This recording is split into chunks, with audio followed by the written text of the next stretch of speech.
The night before what was supposed to be the proudest day of my life, I sat in my room ironing the gown I had worked 4 years to earn. I ran my fingers along the fabric slowly, almost reverently, imagining myself walking across the stage, hearing my name called, and proving to the world that I wasn't the shadow my parents had always told me I was. My heart was thudding in my chest, both nervous and excited, because for once I thought maybe, just maybe, they wouldn't be able to deny me this.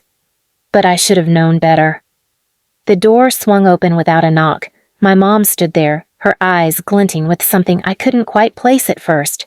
Mockery, maybe, or the cruel delight she always carried whenever she knew she was about to humiliate me. In her hand was a pair of electric clippers. My stomach sank. Please subscribe to our channel and tell us in comments from where are you watching this video. "Still pretending you're somebody?" she sneered. "Don't worry, sweetheart. I'll make sure tomorrow no one forgets who you really are." Before I could react, my dad appeared behind her, already holding his phone like it was entertainment night. "Do it," he chuckled. "Let's see if baldness makes her future look any less pathetic." I froze in my chair, gripping the arm so hard my knuckles turned white. "Mom, please, not tomorrow. Not tonight. This is my graduation. Don't do this." Her hand clamped down on my shoulder, sharp nails biting into my skin. "Exactly why tonight," she said coldly. "Because you don't deserve to stand up there acting like some achiever. You're ours, and we decide how the world sees you." The buzzing filled my ears before I even processed what was happening. Hot tears blurred my vision as strands of my hair fell sliding down my gown, pooling at my feet. I begged, I screamed, but my father only laughed louder, snapping photos with every pass of the clippers. "Oh, this is gold," he snorted. "Wait until the family group chat sees this. Best family joke yet." I felt each lock ripped away like pieces of myself, my identity, my pride, my years of trying to build a life beyond their ridicule, all stripped down to raw skin on my scalp. When the last buzz stopped, I sat in the chair trembling, bald, humiliated, pieces of my hair scattered across the floor like a burial for the girl I had tried to become. My mom tilted my chin upward with the clippers still in her hand. "Look at you, bald like your future," she spat, her lips curling into a smile. "Now when you walk across that stage, everyone will see the truth.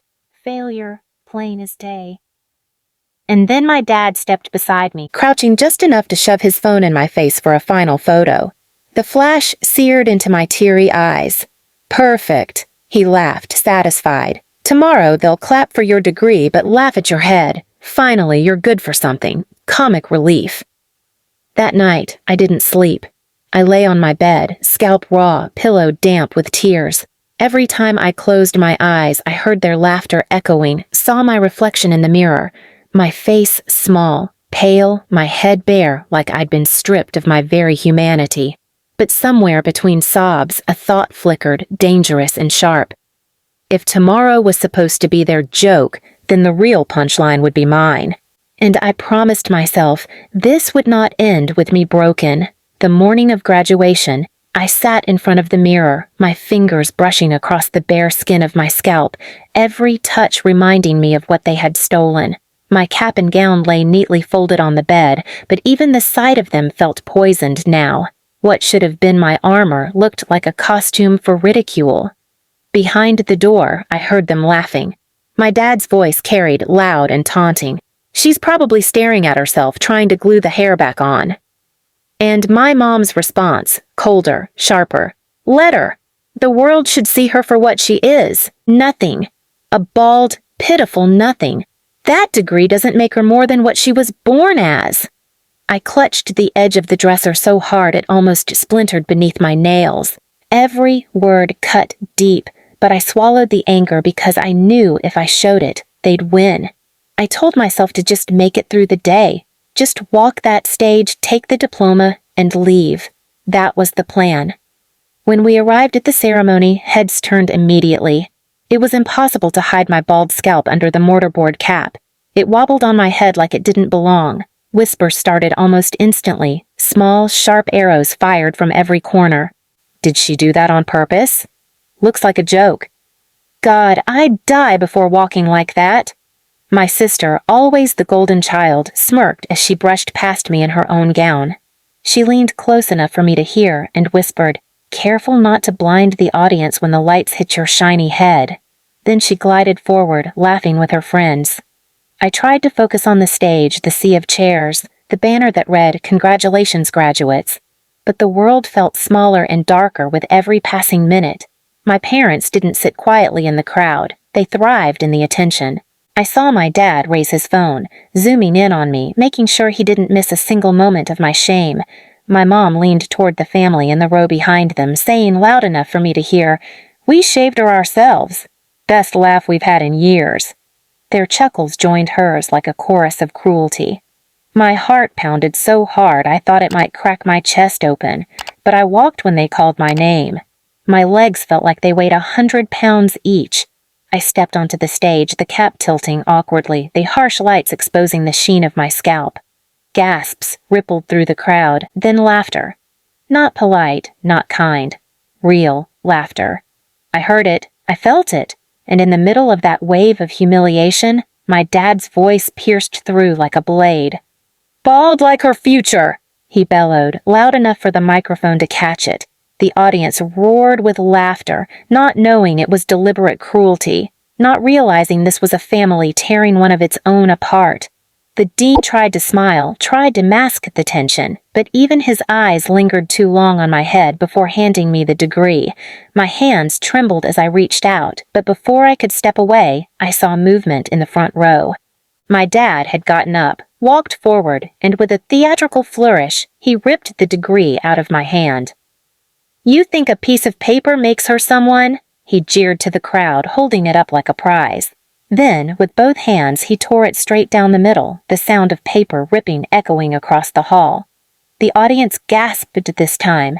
Not laughter, shock. But before the silence settled, he grabbed the trophy I had been awarded earlier for academic excellence, lifted it high, and smashed it down against my head. The world blurred. Pain shot through my skull. I stumbled, catching myself on the podium, feeling warm blood trickle down my face. My cap fell to the ground, forgotten. My gown stained. My mother's laughter rang above everything. She stood, clapping her hands. "Now she knows what she's worth. Look at her, bleeding and bald. That's the only stage she belongs on." The teachers moved hesitantly, as though unsure whether to interfere. Students stared, some horrified, some whispering like it was a scandal they'd savor later. My sister grinned from ear to ear, basking in my collapse as though it was her achievement. I should have fainted. I should have broken. But as I wiped the blood from my face with the sleeve of my gown, I looked out into that crowd and something inside me hardened. I saw my parents doubled over in laughter, my sister smirking like a queen, and I realized this was the last time they would ever laugh at me. Not because they'd stop, but because I would end it. As I walked off the stage, ignoring the whispers, ignoring the pitying stares, I held the shredded paper and broken pieces of the trophy in my hands. They thought they had destroyed me in front of everyone. What they didn't know was that they had handed me the very stage I needed. They had shown everyone what kind of parents they were, and if they thought this was the end of my story, they were about to learn how wrong they were. The blood on my gown, the sting of my scalp, the humiliation etched into my body, it all became fuel. And in that moment, I vowed that I would turn their family joke into their final humiliation. And with that vow burning like fire in my veins, I left the hall not as their victim, but as the author of their downfall. The blood had dried stiff on my graduation gown, but it wasn't shame I carried out of that hall. It was clarity. My parents and sister had mistaken cruelty for power for too long. They thought their laughter was the final word. What they didn't know was that their stage performance had given me every weapon I needed. For weeks, I stayed silent. I didn't yell, I didn't argue, I didn't even answer their taunts when they threw my broken trophy at my bedroom door as a decoration. My mom would walk by, snickering, still bald, still pathetic, and my dad would lift his phone, pretending to take pictures of me like I was a sideshow attraction. My sister paraded around the house in her gown, deliberately leaving it draped over chairs or the banister, reminding me hers was clean and untouched. They wanted me to explode, but I didn't. Instead, I documented everything, every insult, every bruise, every drunken laugh when my dad replayed the video of him smashing the trophy into my head. He had uploaded it to his private folder on his phone, replaying it like his favorite comedy clip. He never noticed me standing in the shadows with my own phone, recording him laughing about it, bragging about how raising her this way is called parenting. I collected it all quietly, like a hunter setting traps. Then came the night of the family celebration. My sister had landed a small office job, nothing extraordinary, but my parents treated it like she'd been crowned queen of the universe. They invited neighbors, extended relatives, and even her old teachers. They rented a hall and decorated it with banners that read, "Pride of the Family." I went, not because I wanted to, but because I needed to. I wore a simple dress, head uncovered, my scalp still showing patches where the hair was trying to grow back. When I walked in, the whispers started again. My dad grinned, nudging my mom. "She's really committed to the comedy role." My mom chuckled. "She should thank us for giving her a new personality." The cruelty didn't sting anymore, not after what I had prepared. When the speeches began, my dad couldn't resist making me the punchline. He tapped the mic, cleared his throat, and said, "Some kids make you proud and some just make you laugh. Guess which one this bald bird is?" The crowd erupted, my sister preened in her gown, waving like a celebrity.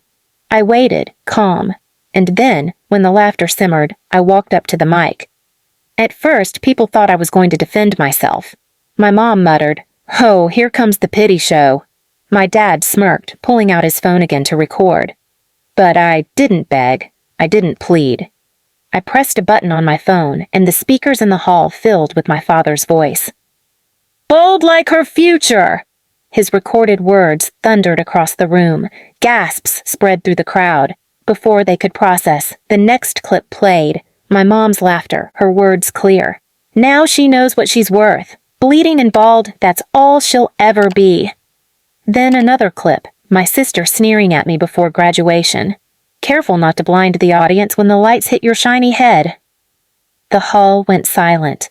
The audience, who had laughed minutes ago, now turned their eyes to my parents, their smiles frozen, their bodies stiff. Every word they had thrown at me, every joke, every humiliation, it all echoed on the speakers, undeniable. I didn't stop there. I played the final recording, my dad at home, laughing over the video of smashing the trophy on my head. His voice boomed, "Best family joke yet!" And then my mom's laughter layered over it like poison. When the clip ended, I didn't say a word. I didn't need to. The silence in the hall was louder than any scream I could have given. People began whispering, faces twisted, not with laughter but with disgust. My parents' friends turned away. Relatives stepped back. My sister's fake smile cracked like glass. My dad's hand shook as he lowered his phone. My mom muttered, "This isn't what it looks like," but her voice wavered. I leaned into the mic, finally speaking, calm and steady. "You wanted everyone to laugh at me. Now they've heard who you really are. Let's see if anyone's laughing with you anymore." Then I walked off stage, leaving them in that suffocating silence. By the time I reached the door, I heard it, the sound I had been waiting for. No applause, no laughter. Only my mother's panicked hiss, my dad's desperate shouting, and my sister's shrill voice trying to explain. The people they worshipped, the community they lived to impress, were slipping through their fingers in real time. That night, they didn't come home with praise. They came home with questions, shame, and the weight of their own words crashing down on them. The neighbors stopped dropping by. Relatives avoided their calls. Invitations dried up, and every time they looked at me, they knew the family joke had turned into their permanent scar. I didn't have to lift a hand. I didn't have to scream. I just let their cruelty speak for itself. And in doing so, I gave them a stage they could never walk off. That was my revenge, not destroying them with violence, but making them live with the one thing they couldn't stand, being seen for who they truly were. And as I lay in bed that night, scalp still raw, I smiled for the first time in years, because their laughter was gone, and it was never coming back. Please subscribe to our channel and tell us in comments from where are you watching this video.